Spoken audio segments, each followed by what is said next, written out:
Hey, j'ai dit que la série serait pas très longue des BookTok du grenier de cette année parce que j'ai moins de temps de lire. Et bah du coup je me lance dans des textes comme Les Lettres de mon moulin d'Alphonse Daudet. On connaît de nom, mais on n'a pas forcément lu. Et notamment, je ne savais pas, moi je ne faisais pas plus attention, mais dans Les Lettres de mon moulin, il y a la chèvre de Monsieur Seguin, par exemple. Voilà, on connaît bien ce texte-là, moins les autres.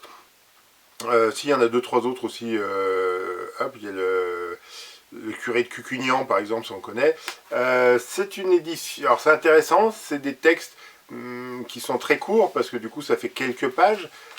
C'est une édition scolaire, donc il y a énormément d'informations en dessous. Mais il y a aussi autre chose qui est intéressante dans l'édition que j'ai, c'est qu'il y a d'autres textes après qui se ramènent. Donc là, c'est un peu la Provence, hein, la Provence un peu fantasmé par Daudet.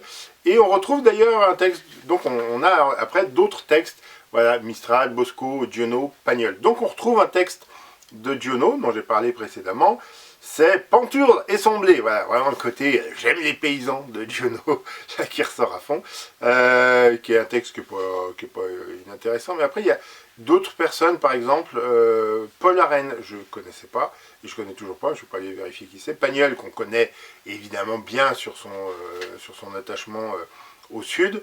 Jean Eckart, que je ne connaissais pas. Frédéric Mistral. Et en fait, c'est rigolo parce que là, ce sont des textes qui font 3-4 pages.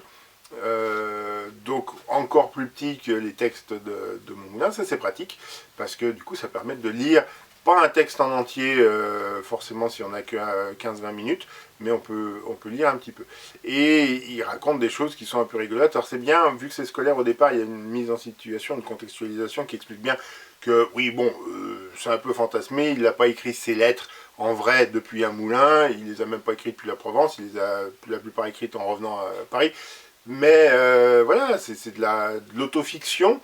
C'est pas inintéressant, c'est assez léger, mais c'est vrai qu'il y a certains textes, comme La chèvre de Monsieur Seguin, qu'on connaît, où il parle pas du tout de lui, puis il y a d'autres textes où il parle que de lui et puis de son rapport avec les Provençaux, ou avec une personne du coin.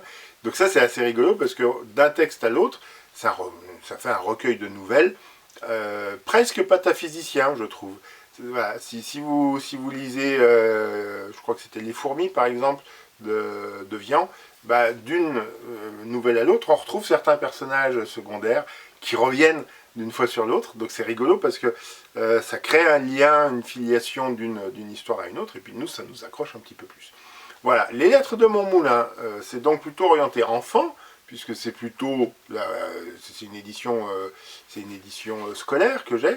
Donc je suis en train de réfléchir à, c'est pas écrit hein, de quelle année, enfin pour quelle classe ça va mieux.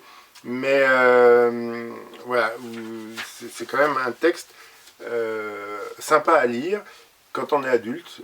Voilà, c'est pas gamin. Donc allez-y sans. Voilà.